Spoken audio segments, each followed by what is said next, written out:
Hello, everybody, and welcome to Jupiter Nite. This is the beta episode. My name is Chris. My name is Jeremy. Hey, Jeremy, tell people what I mean when I say it's a beta episode. It means that we're not ready to launch yet, and we have no idea what we're doing. We're kind of just screwing around. We're going to screw all this up. Testing. But it's going to be a nightly show over at jupiterbroadcasting.com. We're calling it Jupiter Nite, Monday through Thursday. And then if you want to catch it live, join us. People will be in the chat room. We'll be taking Skype calls, all that kind of stuff. You'll be able to do that then. But if you didn't get to stay up late for whatever reason, you could always catch it in the morning. We'll have it out shortly after every episode in a downloadable format. Go ahead and tell people about the new way that we're doing news stories, too, because this applies to this show. Big time, yeah. Yeah. So we want to try to make sure that we get as much input from everybody out there before we feature a show, kind of reduce errors, gets your thoughts, inputs, lets us speak more intelligently because we can read your great ideas and then steal them for our own. We don't always do what I like to call research. No. So no, what it really is, it's like crowdsourcing our stories and kind of vetting them before they make it onto the air. And so the way I'm doing it is most of the hosts, in some form or another, like yourself, right? You use Google Reader. Just getting into it. Starting to learn all the little tricks. Yeah. And one of them is a little share function. Yep. Well, one of the things Google's really good at is integration, and you hit that share button and it goes to your BuzzFeed. Well, you can share it with a note, so I can put things in like hashtags and whatnot, and then people that are following me on Buzz will be able to see that information hit the my BuzzFeed live, and they can make comments on the news stories, and then we'll feature them here. Or, in fact, a lot of times we've been doing this now for a couple of shows, and like Linux Action Show and this show, and then also it was the for the first time we used it for Lotso, for our E3 episode, which comes out this Thursday. And what is really cool about it is as I share that stuff to my BuzzFeed, people are making their comments, their thoughts, additional information that they know about, and it's really, I'm hoping, going to bring up the quality of news. So if you're interested in doing any of that, head over to my Buzz profile. I guess is probably the best way for now. We'll figure out some other way to do this for now. Maybe, I don't know. I'd never realized that we should try to find a way to centralize that. Yeah. Well, we'll have to figure that out. It's completely slipped my mind. What we might do is maybe just have everybody follow the hosts on Buzz. Yeah. Could do that. Right now, I'm if you can get to my Buzz profile at bit.ly, that's bit.ly/Chris Fisher, and then on there you'll link to my Buzz profile, and you can start commenting on the news feeds. So why don't we start with the first story that we kind of crowdsourced today? Let me just read the headline because it's sensational, and it's going to make everybody go, "Oh my goodness!" New bill would give the president an internet kill switch. Dun dun dun. Dun dun dun. Yeah. Now this one is kind of actually a little scary. The idea is for an emergency situation, they could throw this big switch at the Pentagon and it would shut down access to the internet. What sort of emergency would ever need the internet to not be there? Well, I know they're really freaked out about like an electronic terrorist attack.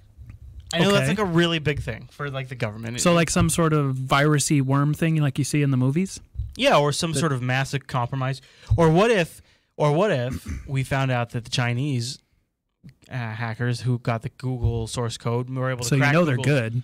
Google's login system, and now they're sitting here. What if they found out like there's this massive phishing scam or monitoring scam going on that's from a foreign government that's essentially a spying attack? Maybe then they'd want to shut it all down.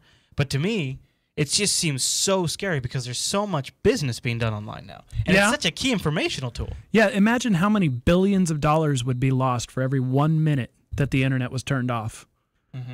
They'd never get away with it. No. Especially, the lobbyists would be all over their back about this. I already You know what's even don't think scarier? This is going to happen. You know what's even scarier is I believe if you read the details, it already exists. It already exists. He already has it, but this is more selective There's a clause in the USA Patriot Act that includes the right to shut down critical infrastructure. Or no, I'm sorry, anything that is not considered critical infrastructure. And there's wording in there that says ISPs, search engines, any other internet-related service is not a part of the critical infrastructure of this country. So it's already here. Right. And so now he's going to have more selective control. The president will have more selective control over what can be shut down. So I'm sure only those pesky sites and services that Did I not watch the last Die Hard movie? Everybody's making Die Hard comments about this. Did I? Die Hard 4? Die Hardest? Wait, no, die like an American. Remember Die Hard 4 was the firewall hack? Die like a really old guy that's way past his acting prime? Ouch. I love Bruce Willis. Oh man, I love Bruce Willis too. But the last Die Hard movie was just a big. I like the guy stinker. from the Mac commercials. Is that? All right, now so this is pretty. I'm watching this. I don't like this, but it's one of those. Like I already said, I don't think it's going to get past the lobbyists because they're but backed you can almost up. see their justification. Like in a way, you can always be like, well, what if? No, I think the old white-haired bald dudes in Washington don't understand what the internet is. White-haired bald. Well, you know what hair is there. I'm not. Okay. I didn't say it was on their heads. Okay, if you know what I mean. What's our next story? Because this one. Oh, you want to move on? Yeah, this one makes me sad. I was just getting into the talk of government pubes. I know, but I really like this next story. All right. This next one is all about this massive Zeppelin. Now, this isn't like your dad's Zeppelin that in the 1930s crashes and blows up. No, is a huge fireball. Oh, the humanity! This is the that is a U.S. history Army right here. Was the Hindenburg? Hey, good job.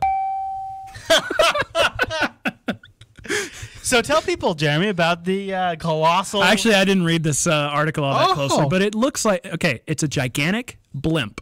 But not just any blimp. It's the size of a football field. This sucker makes like the Goodyear blimp look like one of those radio remote control toys that you can get at Radio Shack. This thing's for real. Check this out. But not just that. It says it can stay at a height of 20,000 feet for 3 weeks at a time. 3 weeks, people. Yeah. 3 weeks. It has the. It is larger than a football field. Well, then that would make it larger than the baseball field as well. Yeah, that would. Sports. It can go up to 20,000 freaking feet in the air, and it can do the job of 12. Don't we usually the drones cruise that we have now in a airplane at 30,000 feet? Yeah.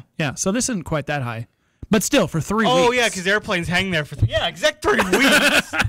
I don't know. I'm just saying that 20,000 feet really isn't that high. That's only like 4 miles. My hope, but my hope is that this is the first step to cities on a Zeppelin.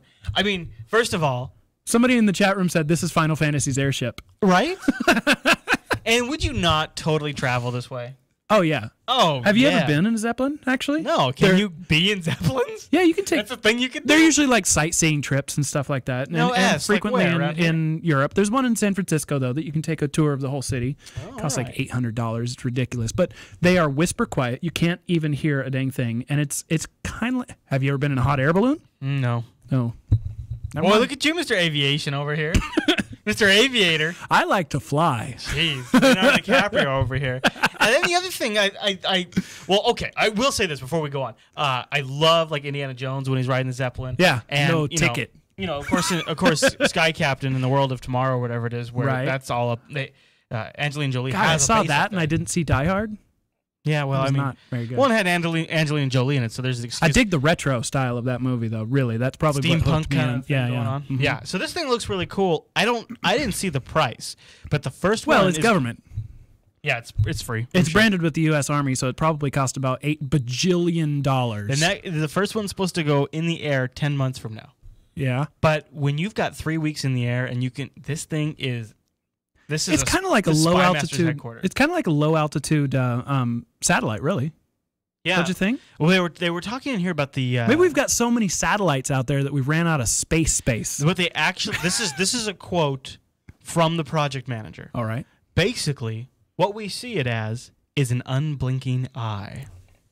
Like Sauron. That is. It's evil. Rimmed in fire. That's scary. I see you. The evil airship where they're going to execute their attacks on the whatever they're going to need to execute attacks on. It's mobile command. It's everything. Yeah. I would have a fleet of these. They should find a way to link up like 4 of them with a big platform in the middle and use it like as a flying aircraft carrier. Sure. Yeah, that would be cool. I'm on board with that. Look at this. How do you land that sucker though? Well, you just float right on down, dude. You float right on down. No problem. That's the beauty. all these other helicopters, airplanes. That's a fool's game. This has built-in flotation. It's brilliant. I think we all should travel this way. That's not very stealthy though. Okay. What else you got for us tonight? What else do I got for you? Well, I figured that we would wrap up the show sort of on a more humorous note. All right. Many of you have been watching the World Cup over the last few days. We have not. We do not do the football, the soccer, the vuvuzela things. But there is a funny story regarding. It's kind of got a technical twist to it, this too. This is a great thing I love. And it's also like one of those, the subtext of the story is, this is really like an awesome way to be a poor loser. Yes. Yeah. It's very rude what these guys did, but basically America versus the World Cup refs Wikipedia page. Now, for you guys who are in the know on the whole World Cup thing, basically this ref, whose last name I cannot pronounce, but it's like Koulibaly, something like that. Jeremy Fail. Was he made a bad call during the game, and everybody knows that it was a bad call. Yeah, I've heard that even. Posters from around the U.S. have gone to this guy's Wikipedia page and tore it to shreds. So they have basically been terrorizing his Wikipedia page. Yeah. In fact, scroll this picture down a little bit because there are some quotes that have been since removed from his Wikipedia page, of course, but these are hilarious. A few choice ones. Koulibaly is best known for ruining USA's chances at making it past the first round of the 2010 FIFA World Cup. Koulibaly is a blind clown who makes poor decisions during crucial World Cup matches. His name appears on the Slovenia government's payroll. This is just like, this is the epitome of nerd rage. It's great. If you're out there and you're technically literate and you have somebody you hate, I think Wikipedia is the new war ground. That's like the front line. And they take it serious. Wikipedia gets mad. You know, if we went and edited Obama's page, I bet he'd use the kill switch. Wow. That would be cyber terrorism. You know what? That was a great way to link it all together, Jim. I know. Full circle. Yeah. And we do it while flying in a blimp. Why don't we try wrapping it at this point? Because we want to get different feelings for the show's length and formats. We'd love to hear your thoughts, so let us know.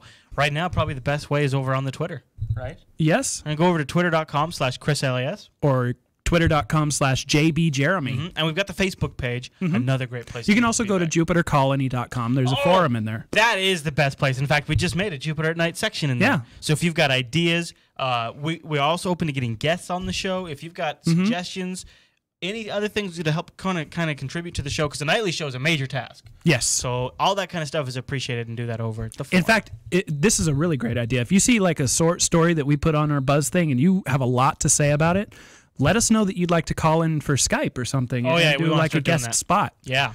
And yeah, that'd be cool. We'd love to have you as long as you're not a flaming idiot. Yeah, no kidding. Please don't let those kind of people get on the internet. No. Don't let those people get online. All right, everyone. Well, thanks so much for watching tonight's episode of Jupiter Nite. We'll see you tomorrow night. Sort of. Maybe. Not really. But that's probably what I'll be saying in the future.